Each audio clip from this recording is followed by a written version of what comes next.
You've been told your whole life to be good enough to get picked, to be pretty enough, smart enough, loyal enough, supportive enough. But here's the truth no one told you. You were never meant to be just chosen.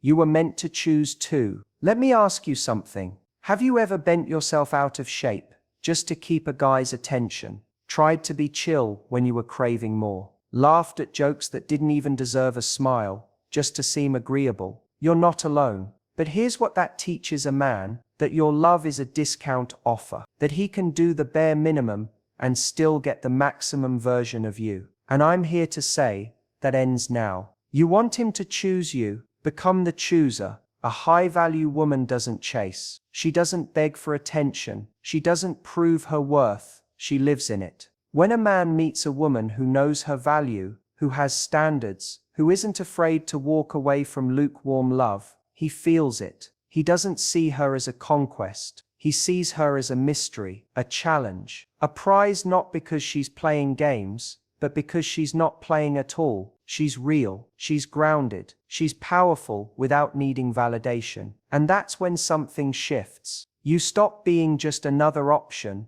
You become the only one who stands out. Because here's what men remember: not the woman who was nice, not the woman who did everything right, but the woman who made them feel something: confidence, peace, joy, a little spark of unpredictability. That I've never met anyone like her energy. And here's the beautiful twist: you don't get that by changing who you are. You get that by finally being all of who you are, unapologetically. So stop trying to become his type. Stop shrinking. Stop editing yourself to be more likable. Be unforgettable. And if he doesn't choose you, that's not your rejection. That's your redirection. Because you're not in the business of chasing. You're in the business of attracting. So the next time you ask yourself, how do I make him choose me? Remember this: you don't need to be chosen by everyone. You only need to be fully yourself, and let the right one recognize that you're not like the rest. You're the woman he didn't see coming. Most people walk into relationships with one core desire: to be chosen. It sounds simple,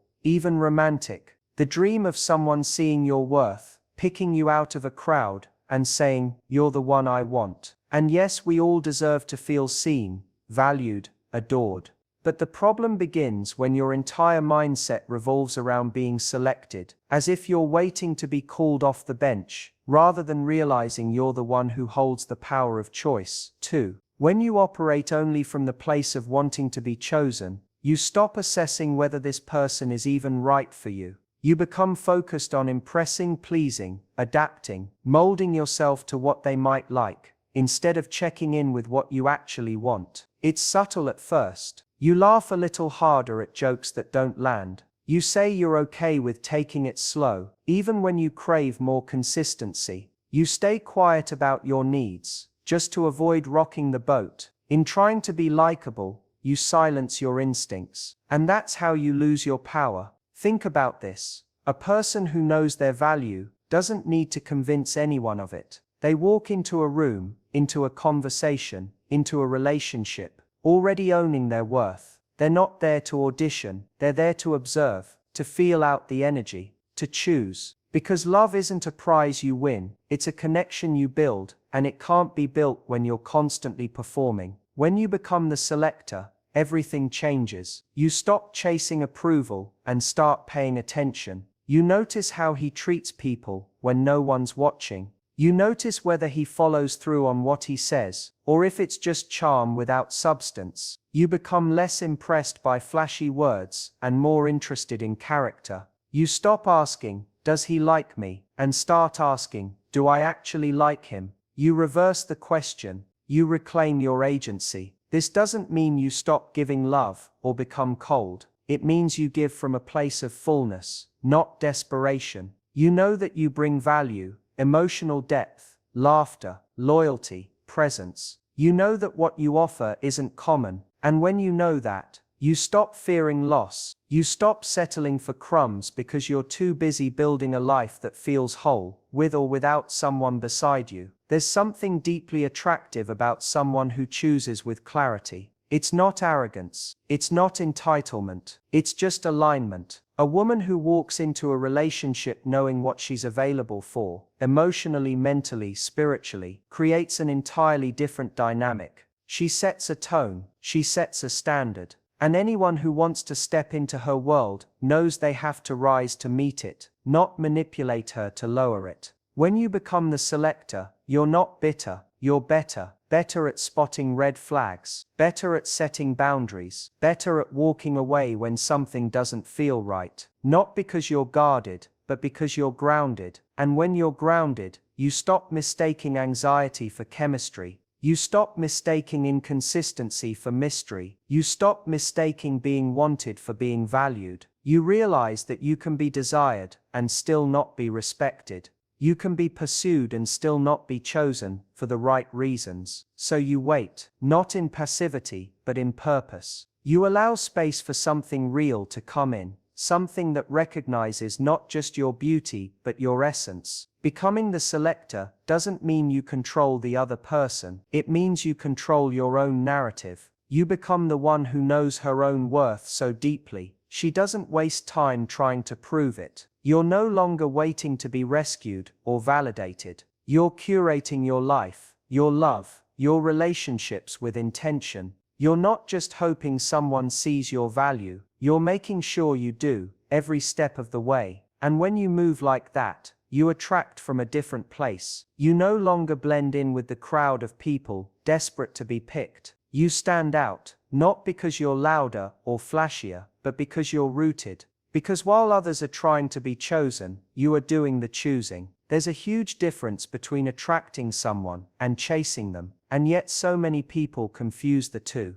Chasing often comes from a place of lack, a fear that if you don't keep showing up, reminding them of your value, proving that you're good enough, they'll forget you exist. You send that extra text to stay on their mind. You over-explain your boundaries just to seem understanding. You give more than you get, hoping that your effort will eventually earn their affection. But magnetism doesn't work like that. Magnetism isn't loud, it's not desperate. It doesn't need to chase, because it knows it pulls, naturally, quietly, powerfully. Magnetism is about energy. It's about the way someone feels when they're around you, the calm you bring, the confidence you carry, the way you own your presence without trying to perform. When someone is magnetized by you, they're not reacting to how perfectly you're playing the game. They're responding to how real you are, how alive you are, in your own skin. You become memorable, not because you said all the right things, but because you weren't trying to be anyone but yourself. And that kind of self-possession, that's rare. The mistake many people make is believing that the more they do, the more someone will want them. But healthy attraction doesn't build on over-effort. If anything, over-effort drains the dynamic. It removes the mystery. It creates an imbalance, one person constantly giving, the other just receiving. Over time, that becomes unattractive. Why? Because people don't value what's handed to them without effort. They value what they feel drawn toward, what challenges them, what inspires something within them to rise. You don't need to chase someone who's meant for you. And more importantly, you don't want someone who only chooses you when you chase them. That kind of relationship becomes a performance, a cycle of convincing, of earning, of constantly staying on your toes so they don't lose interest. That's not love. That's emotional labor disguised as devotion. Magnetism, on the other hand, is effortless in the way it connects. It doesn't beg to be seen. It just is. It invites. It intrigues. It pulls people in not through force but through frequency, the frequency of self-worth. The most magnetic people aren't necessarily the most physically attractive. They're not always the most outgoing or socially dominant. They're the ones who radiate something deeper, a calm knowing, a refusal to betray themselves just to fit in. They have standards, boundaries, depth. They listen more than they speak. They ask questions that make people think. They smile with sincerity, not strategy. And they don't overextend themselves to be liked, because they understand that true connection doesn't come from being agreeable, but from being authentic. When you stop chasing and start embodying magnetism, you reclaim your peace. You're no longer checking your phone every 5 minutes, wondering why they haven't responded. You're not planning conversations in your head. You're not seeking validation with every post, every glance, every silence. You're living, creating, growing, attracting from a place of wholeness, not emptiness. You're building a life so full and rich that anyone who comes in is a bonus, not a necessity. And here's the magic. The less you chase, the more people lean in. When someone senses that you're not trying to convince them, they relax. They get curious. They want to know what's behind that calm, confident energy. They wonder what makes you so centered, so grounded, so complete on your own. And that curiosity, that's the first seed of attraction. You don't need to flood them with attention to keep them interested. You just need to show up as you, the real you. The one who knows what she brings to the table and doesn't mind eating alone if she has to. Chasing is exhausting. Magnetism is empowering. One drains your energy and often leads to disappointment. The other replenishes it and invites in the kind of love that recognizes your value without needing to be sold on it. When you stop overreaching, you make room for someone to meet you halfway, and the right person, they will. Not because you chased them into staying, but because they felt the pull and chose to come closer. Most people think attraction is built on surface level things. The way you look, the way you dress, how witty or charming you can be in a conversation. And while those things might spark initial interest, they rarely make someone stay. What truly stays with a person is how you made them feel. That's what we call an emotional imprint. It's that lingering sense of there's something about her, even when you've left the room. It's not what you said or what you wore. It's the experience you created, the emotional atmosphere you wrapped them in. That's what becomes unforgettable. Creating emotional imprints is about more than just being nice or saying sweet things. It's about depth, authenticity, presence. When you're fully there with someone, truly listening, engaging, not trying to impress but to connect, they feel it. And because so many people go through life starved of that kind of attention, of that kind of emotional intimacy, it hits differently. It sinks in. It stays. It creates contrast. And contrast is what the brain remembers. When someone is used to superficial exchanges, and then they meet you, someone who actually sees them, hears them, gets them, you don't just stand out, you become etched in their mind. We've all met people who were attractive on paper, good looks, confidence, maybe even success, but they left no real impact. Why? Because they weren't present. Their words didn't carry weight. Their energy didn't touch anything deeper. It felt transactional, like a performance. And then we've met others who may not have fit the conventional idea of perfect, but something about their presence lingered. Something about their energy stayed with us. That's emotional imprinting. And it's powerful because it bypasses logic. It goes straight to the heart. To create emotional imprints, you need to stop trying to be impressive and start being emotionally available. Vulnerability is a big part of this, not in the sense of oversharing or dumping your entire life story, but in allowing realness to come through, showing your quirks, admitting what moves you, owning your truth, even if it's messy. When you let someone see your inner world, you give them something real to connect to, and that connection becomes the glue that binds memory to emotion. It's also in the little things, the way you laugh from your belly without holding back, the way you remember small details they told you and bring them up days later, the way you hold eye contact a little longer, or touch their hand with intention instead of impulse. These are micro moments, but they matter, because they create a feeling, a vibe,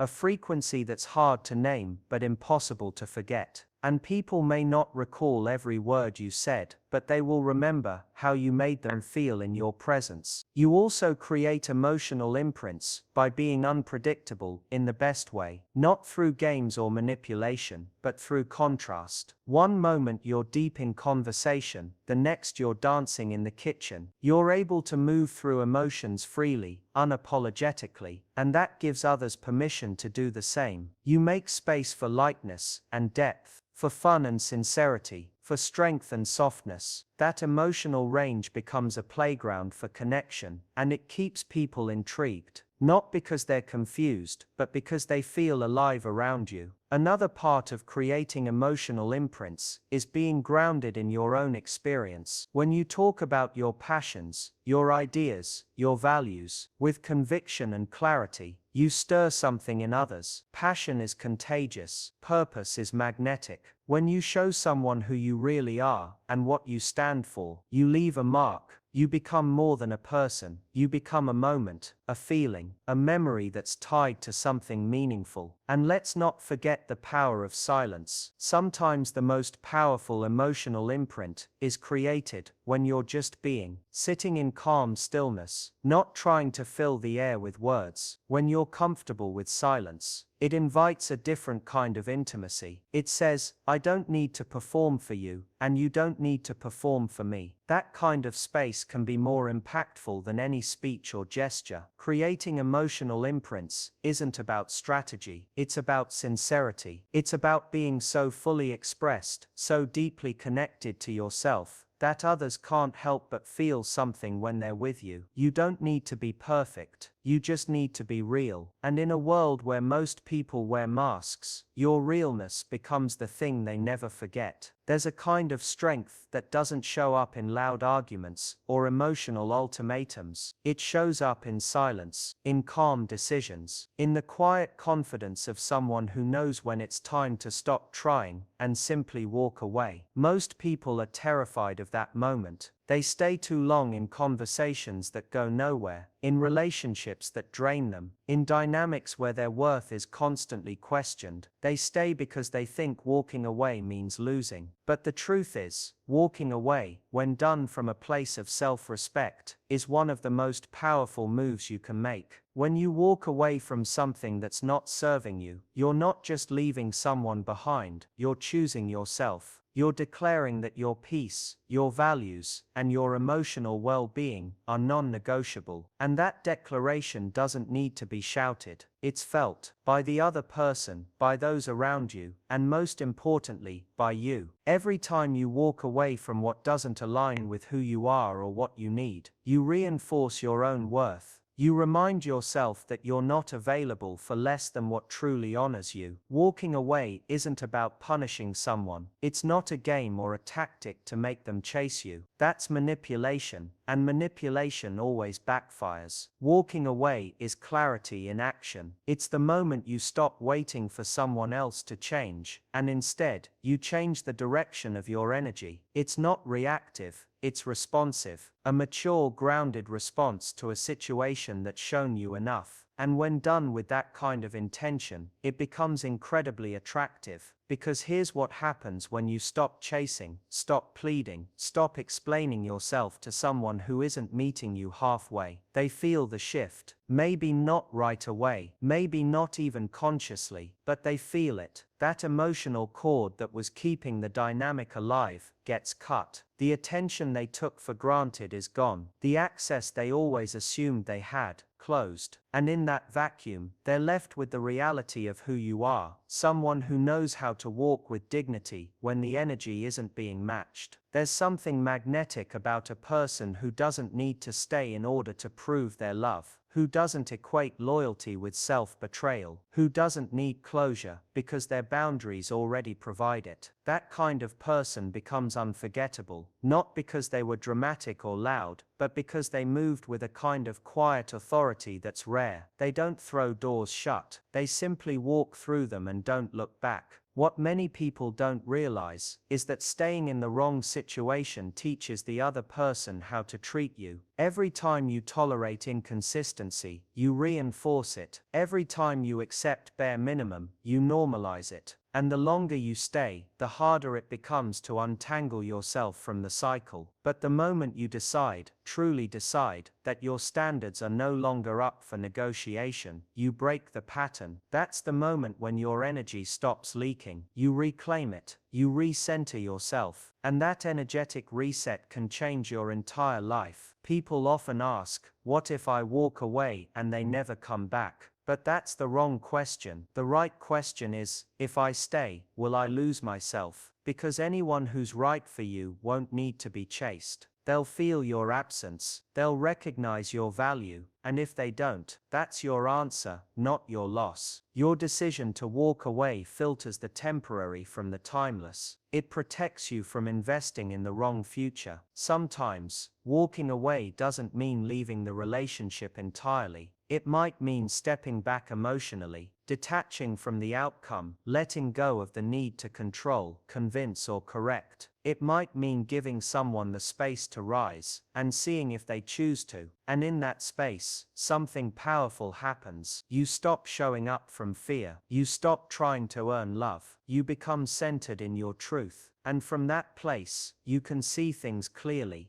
Not through the lens of longing, but through the lens of love for yourself. There's a version of you on the other side of that decision, stronger, freer, more grounded. Someone who no longer clings to potential, but moves in alignment with reality. Someone who doesn't just hope to be loved, but insists on being loved well. And every step you take away from what limits you is a step closer to that version of yourself. Walking away, when it's the right thing to do, isn't a failure, it's a beginning, one rooted in power, not pain. There's a temptation, especially in dating and relationships, to market yourself, to highlight the best traits, hide the messy ones, tailor your personality like a resume, hoping someone will find it irresistible. You curate your conversations, you play the part, you lean in where you think you'll be liked the most. It feels safe, like a strategy to be chosen. But the more you sell yourself, the more you lose the very thing that makes you magnetic, your realness. Attraction isn't built on perfection, it's built on connection. And connection doesn't happen when you're performing. It happens when you're being, fully, boldly, unapologetically. When you're trying to sell yourself, your energy shifts. You stop showing up as someone who's enough as they are, and instead, you become someone trying to prove they're enough. That energy is subtle, but it's powerful. The person across from you can feel it. It creates pressure, tension, a quiet sense that something isn't real. Even if they can't name it, you're saying the right things, but it doesn't land. Because the most powerful thing you could have said, the thing that would have made you stand out, was left unsaid, your truth. Being yourself boldly doesn't mean being loud or in your face. It means standing firm in who you are. It means not diluting your opinions to be liked. It means sharing your weird sense of humor, your quirky interests, your soft spots and sharp edges, without waiting to see if they're approved. It's not reckless, it's real, and realness is rare, which is why it's so attractive. When you're bold enough to be seen as you are, you give others permission to do the same. That's where intimacy starts. Not when two people impress each other, but when they meet each other. There's a quiet confidence in someone who isn't selling anything. They walk into a room with the energy of,